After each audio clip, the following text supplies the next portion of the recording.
Hello class, it's Professor Streeter, and I'm going to talk about the quiz that you took last week, quiz 2, look at the questions and talk about the answers. This way you can go back and look at the score you earned and the questions that you answered incorrectly, and that'll help you think about those questions. Also, right, just to remind you that this is how all the quizzes will look in the future, sort of multiple choice questions focused on specific passages in the text. And that's the goal of the quiz, just to encourage you to read more closely and look at specific lines and specific moves within the text. So you can expect this kind of, those kinds of questions on future quizzes, okay? So let's, I'll go put myself in the bottom of the screen, and we'll, or the side of the screen, we'll go to a preview of the quiz that you took last week. Now the questions might be in a different order than you saw them. I think I had them maybe randomly distributed, I can't remember, but so you might have seen them in a different order. The first question here though, complete this line. So this is a line from tablet 1. My son, the blank that you saw in your dream and that you drew to it like the love of a woman, and that drew you to it like the love of a woman. That is the comrade I will give you. This is an important moment. This is Ninsun speaking to Gilgamesh, interpreting his dream, the coming of Enkidu. She's speaking here of Enkidu, and he is likened to an axe. Not a bird, also not a cedar chest with lapis lazuli jewels inlaid in it. There is a chest with jewels in it in tablet 1. That's the chest that the poet refers to as, buried under the walls of Uruk. But Enkidu here, Ninsun likens him to an axe. It's a metaphor for Enkidu. It's an important metaphor. He is Gilgamesh's axe. Okay. Question 2, who tells Enkidu that he looks like a god? This is Shamhat, right? The priestess of the temple of Ishtar. And it's an important moment where she is helping him awaken to sort of self-awareness. The people see him as a god. The people also see Gilgamesh as a god, but Shamhat is the first one to tell Enkidu that he looks like a god. And so this transforms how he sees himself. It prepares him for the coming of Gilgamesh and how he will perceive Gilgamesh. But right, that's the beginning of self-consciousness, right? Or self-awareness, how others see you. Right? And Shamhat helps him with that. Right? When Enkidu initially resists Gilgamesh's plan to go to the cedar forest, how does Gilgamesh respond? This is an important moment in the second tablet, in the third tablet, where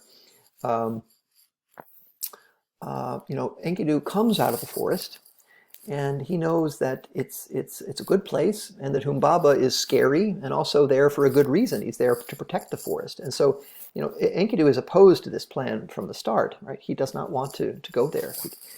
We don't belong there, right? And he knows, because that's where he came from.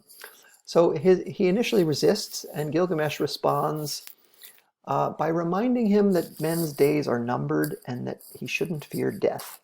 It's an important moment where Gilgamesh is trying to give him a sense of urgency. Like, we have to act, we have to do something great before we die. And, this means overcoming that fear, right? We have to act without fear. Right? Enkidu seems to be afraid of Humbaba, and Gilgamesh is encouraging him to remember that his days are numbered and he shouldn't fear death. Now, I don't think Enkidu is actually afraid of Humbaba. I mean, he's afraid that this is a bad idea, right? He thinks this is a bad idea. He is also afraid of Humbaba, but this is an important moment though, because Gilgamesh, in the second half of the story, right, he becomes obsessed with this fear of death, right? But at this moment, he's not. At this moment, he's the one encouraging Enkidu to do the courageous thing. What does Shamhat teach Enkidu? Well, how to talk, okay? How to use language. All that a woman knows. We talked about what that means. That's open to interpretation. And how to eat bread and drink beer. She's the one who shows him those things. So all of the above. Right? She teaches him a lot. Also how to bathe and how to put lotion on, how to take care of himself. Here's another line from the poem. You are young, Gilgamesh, ruled by emotion, and you do not understand what you are saying. This Humbaba, his shout is blank. His speech is fire. He breathes out death. These are the elders, again, trying to encourage Gilgamesh not to go into the forest. Both Enkidu and the elders try to change his mind, but he's stubborn. But Humbaba here is likened to the deluge, which is interesting. He's likened to the flood, right? The flood is tied to Humbaba, right? His shout is like a flood. His speech is like fire, and his breath is death. He's also represented as having these eyes that kind of, if you look at them, they destroy you, and these auras that sort of surround you. But anyway, here his shout is compared to a deluge.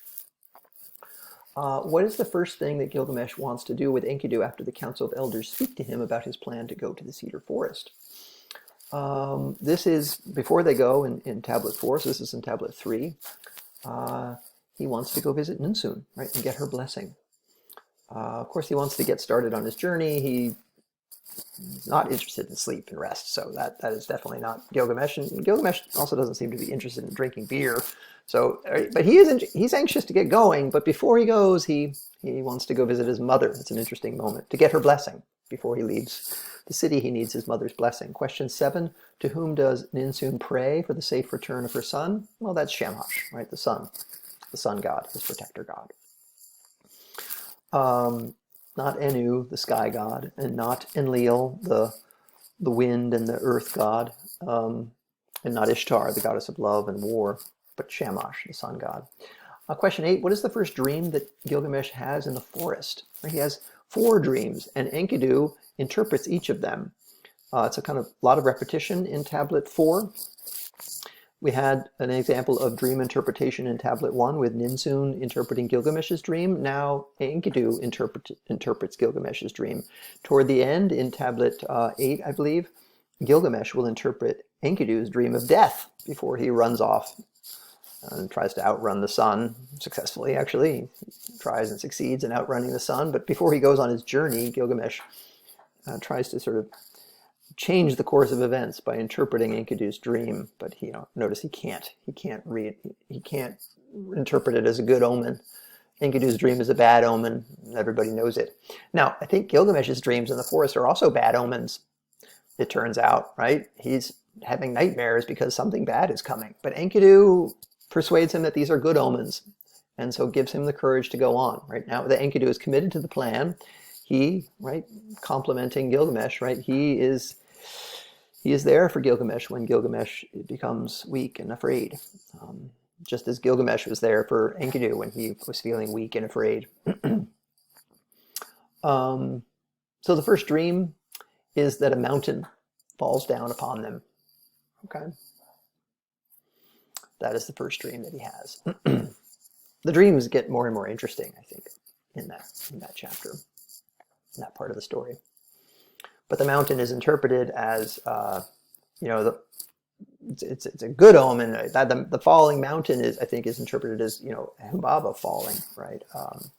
And we will defeat Humbaba, which is true. But that brings the curse, right? That brings something really, really bad that they don't see coming.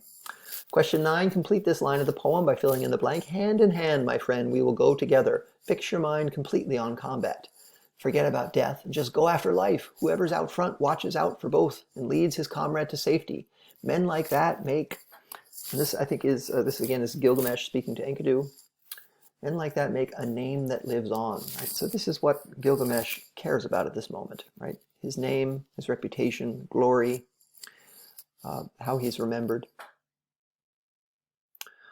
Question 10, what is the line of poetry that gets repeated after Gilgamesh and Enkidu kill Humbaba? This is an important moment, and there's a lot of repetition, but we have the line, a heavy rain began to fall on the mountain, repeated.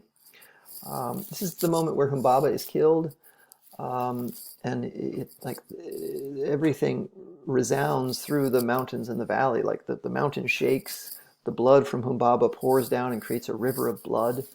And it's like almost like an earthquake. Humbaba's crashing down to the ground.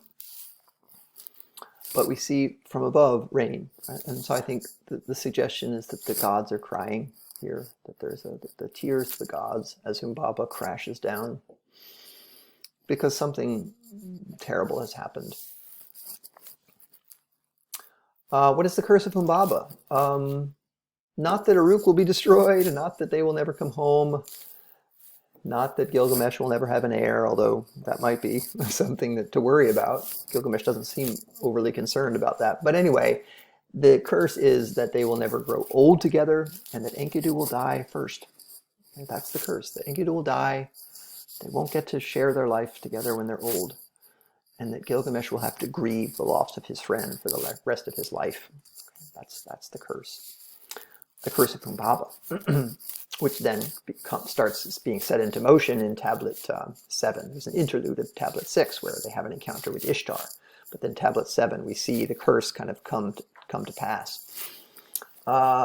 Who is being addressed in this speech? Who would marry you? You are frost and ice, a draft door, a palace that slaughters its warriors, a rogue elephant, pitch that stains the hands.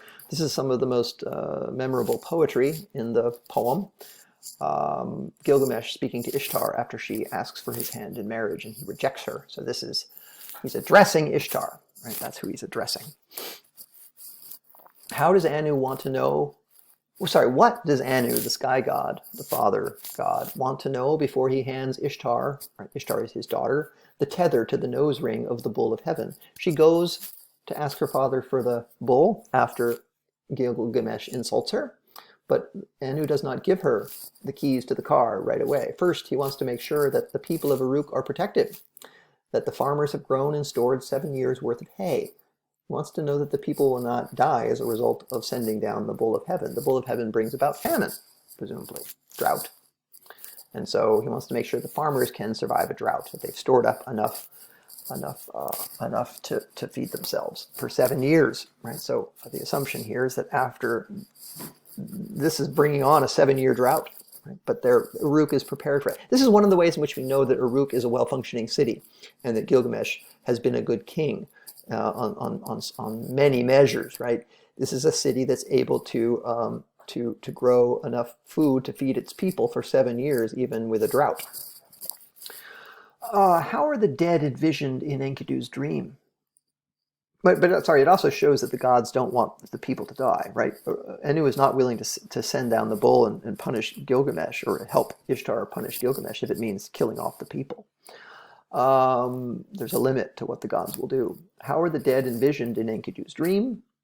This is an amazing image of death. They're clad in coats of feathers like birds.